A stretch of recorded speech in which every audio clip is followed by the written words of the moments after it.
James Melendez, thank you for joining me today. I do appreciate it. Next in my vlog, I'm going to talk about my top 100 wines of 2020 and also what we can think about in terms of what the state of restaurants and also wine tasting looks like in 2021. Stay tuned.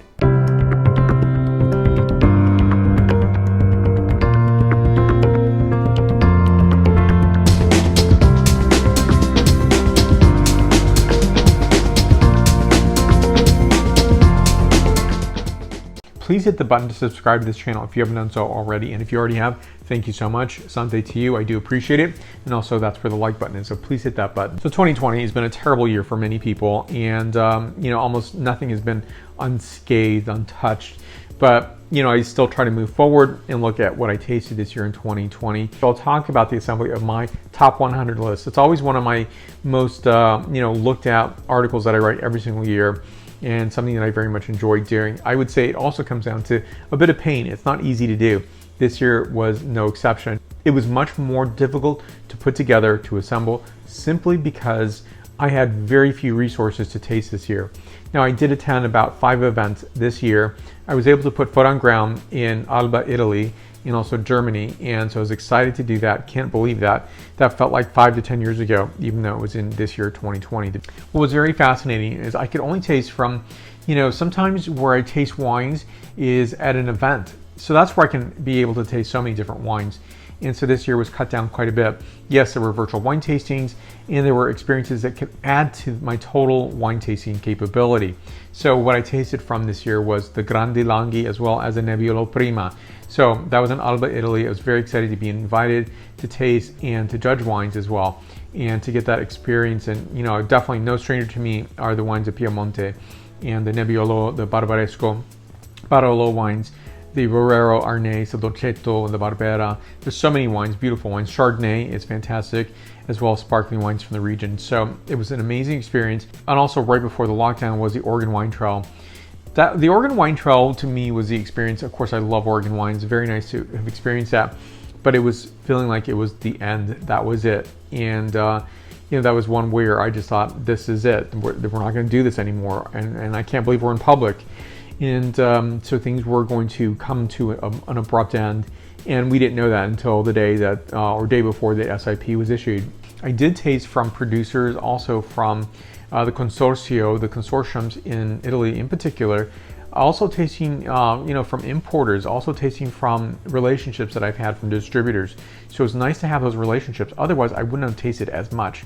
So I'm not going to go through every wine because you can look at that list down below. I'll place that so you can read and call out those wines. Here's some of the wines I tasted this year in the top 100. The next one is August Kessler, the Rheingau Pinot Noir. You don't see a lot of Pinot Noir in the United States from Germany, but you should.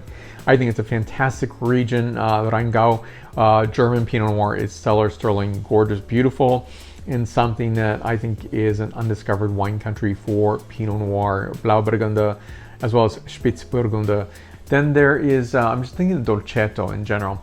Dolcetto is a wine grape, obviously from the Piemonte, the Langhi, and it's a wine grape that I think is sterlingly beautiful, misunderstood. It's associated with the word dolce, dolcetto, so maybe people are thinking it's a sweet wine.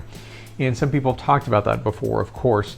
And it's something that is a dry wine. It's absolutely exemplary and beautiful and gorgeous, and something we should see much more of. This year I tasted 5 Lugana wines, DOC wines, and that's pretty rare. I might taste one once a year, if that. So to taste 5 is pretty extraordinary, and these are delicious, gorgeous wines. Donna Chiara, Terrassi, DOCG, Aglianico, so coming from Campania, this really well-regarded DOCG for providing some gorgeous Aglianico wine. Aglianico is a dazzling, noble wine grape from the south, and it produces stellar, stunning wines. What I enjoy most about these wines, so nice fruit experience, and also other complex characterization, floral notes as well as spice notes. And I think that's really nice because it comes out to be a wine that is nuanced and yet not over the top, and yet completely appreciable. And that's why I very much enjoy Aglianico. I love the acid profile on it, and I know that they're going to age very, very nicely. And so the other wines that I tasted was Gerard Mixed Blacks, Napa Valley 2018. Very much enjoyed this authentic experience of California in a glass. And knowing that this is from Mixed Black Wine Grapes, Mixed Black Vineyard site, I believe it is either near or in Calistoga, but it's such an original, wonderful expression. So one of the favorite wines this year was the Marchese di Gresi. That was a Martinega Barbaresco DOCG. It was a 2005 wine, absolutely stunningly gorgeous, and I was able to visit. So it was very exciting to put foot on ground in Barbaresco actually twice this year. And lastly, I'm just going to end with the Erie Vineyard Dundee Hills Trousseau 2017 vintage. This wine is no sulfites, and it was a very pleasant, beautiful wine, very much that indicative wine of the Jura region of France, and very much authentic, beautiful, gorgeous. So it was expressive of the grape itself versus an American version of that. And what I mean by that is sometimes you have varieties that come into the United States that are planted here, and yet they don't taste anything, not even I use the word typicity. There's nothing typical about the grape that comes through in the expression of some North American producers or New World producers in general. We'll cover that whole category that way. And this wine is no sulfites.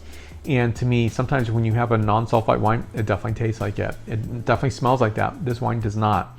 So the Italian producers, importers, as well as the consortiums were on fire this year. Italy probably was the most active wine country on planet Earth, and they were doing a fantastic job. And I wish that other regions were doing that. There were some regions I tasted no wines from at all this year, surprisingly enough. Australia, no wines. Chile, Austria, most of Eastern, if not all of Eastern and Central Europe producers I didn't taste. Greece I didn't taste any wines from. And so it was very, very unfortunate. I did taste some US wines, very few from California, surprising. Even though I'm based here, even though people know that I am a wine writer, reviewer, didn't seem to matter. So we're gonna switch gears, talk about San Francisco as banning restaurant indoor and outdoor for the second time this year. According to Monica Gandhi, who is a UCSF infectious diseases expert, she's not aware of any high risk for outdoor dining. I did look at a source from CDC, but it didn't really delineate between indoor and outdoor dining. So, I think based on what I know from restaurant owners that I know in San Francisco, it's a challenging year. Now, there are about 4,400 restaurants in San Francisco. Now, I was looking at a number, it was from SF Travel. I don't know what that number was generated from. I'm guessing 2016, since a lot of the statistics were from that year. And in the past, since 2016 and 2020 or 2019, there was a lot of restaurants that were closing. So I'm assuming that number was really in the 4,000 range.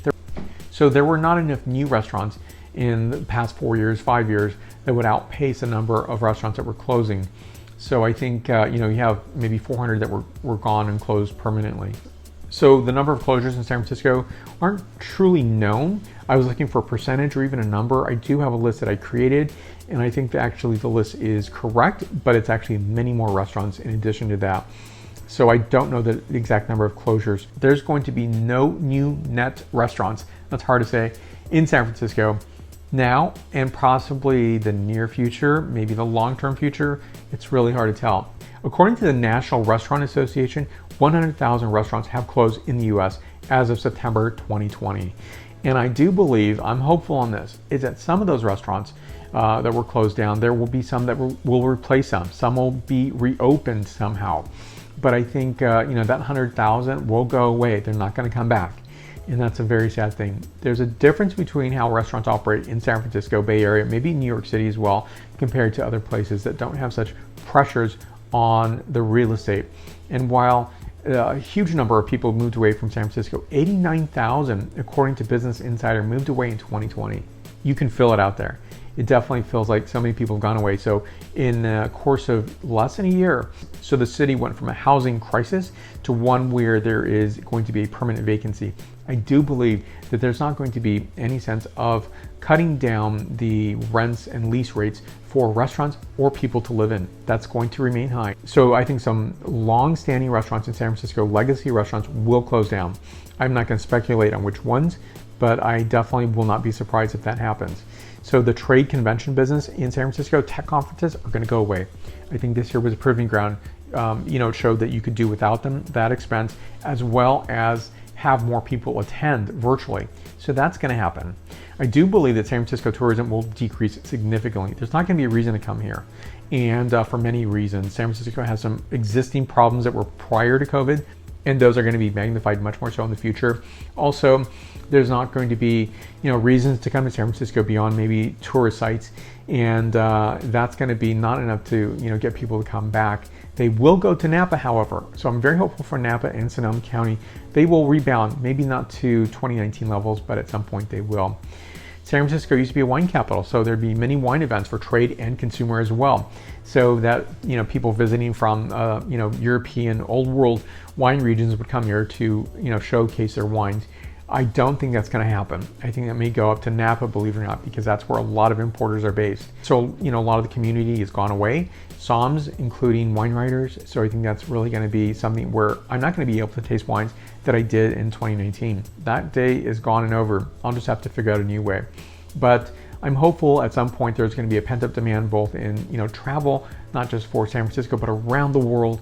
There's going to be many more, maybe pent-up demand for other consumer products, wine. It's going to be, I think, a better world. So I'm praying and hoping 2021 is going to be a much better year for everyone, and that everyone has had an opportunity to have a vaccine. That is my wish and desire for you. I do wish you a wonderful, healthy, and fantastic 2021. Thank you for watching. Thank you for your support. Between videos, you can find me on Facebook, Twitter, Instagram, LinkedIn, and WordPress, as well as my podcasts, Apple Podcasts, Stitcher, Spotify, and iHeartRadio. Thank you for watching. Thank you for your support, and I will see you soon.